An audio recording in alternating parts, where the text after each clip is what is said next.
Iran পারমাণবিক অস্ত্র তৈরির চেষ্টা করছে না বলে মন্তব্য করেছেন রাশিয়ার প্রেসিডেন্ট ভ্লাদিমির পুতিন। তিনি এই বিষয়টি ইসরায়েলকে একাধিকবার জানিয়েছেন বলে জানান।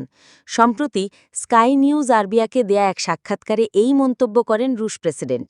পুতিনের এই বক্তব্য রাশিয়ার রাষ্ট্রীয় সংবাদ সংস্থা রিয়া নভোস্তি উদ্ধৃত করেছে। প্রেসিডেন্ট ভ্লাদিমির পুতিন বলেছেন, মস্কো বহুবার ইসরায়েলকে আশ্বস্ত করেছে যে ইরান পারমাণবিক অস্ত্র অর্জনের চেষ্টা করছে না। ইরান প্রকাশ্যে পারমাণবিক অস্ত্র তৈরির চেষ্টা অস্বীকার করলেও ৬০% পর্যন্ত সমৃদ্ধ ইউরেনিয়াম সংগ্রহ করেছে বলে জানা গেছে।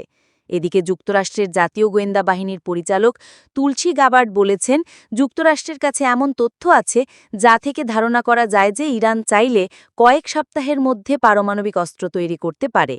মার্কিন প্রেসিডেন্ট ডোনাল্ড ট্রাম্প বলেছেন, তার জাতীয় গোয়েন্দা প্রধান ভুল বলেছেন, কারণ এর আগে তিনি গোয়েন্দা প্রধান মার্কিন কংগ্রেসে সাক্ষ্য দেন যে ইরান